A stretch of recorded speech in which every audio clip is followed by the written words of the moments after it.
গাজার উদ্বাস্তু শিবিরগুলোতে আশ্রয় নেওয়া ফিলিস্তিনিরা নানা চর্মরোগে ভুগছে। বিশ্ব স্বাস্থ্য সংস্থার WHO বলছে, গাজা ইসরায়েলি বাহিনীর হামলা শুরু হওয়ার পর থেকে অঞ্চলটিতে 1,50,000-এর বেশি ফিলিস্তিনি চর্মরোগে আক্রান্ত হয়। বাসিন্দারা বলছেন তারা মাটিতে বালিতে ঘুমান, ফলে মাটি থেকে অনেক পোকামাকড় উঠে আসে।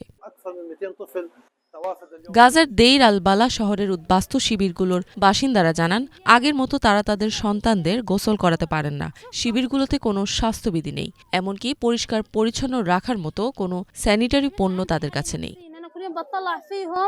এসব পরিবার প্রায় সন্তানদের ভূমধ্য সাগরে গোসল করান, তবে যুদ্ধের কারণে সেখানেও দূষণ ছড়িয়েছে। সাগরে ময়লা আবর্জনা সহ শিশুদের ন্যাপকিনও ফেলা হয়। গাজার উদ্বাস্তু শিবিরগুলোতে লেশম্যানিয়াসিসের মতো অন্য চর্মরোগেরও প্রাদুর্ভাব দেখা দিতে পারে বলে আশঙ্কা করছে ডক্টরস উইদাউট বর্ডার্স।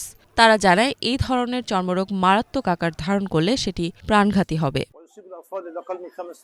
চিকিৎসকরা বলেন, যুদ্ধ বিধ্বস্ত গাজায় অপুষ্টির কারণে রোগ প্রতিরোধ ব্যবস্থা দুর্বল হয়ে পড়েছে।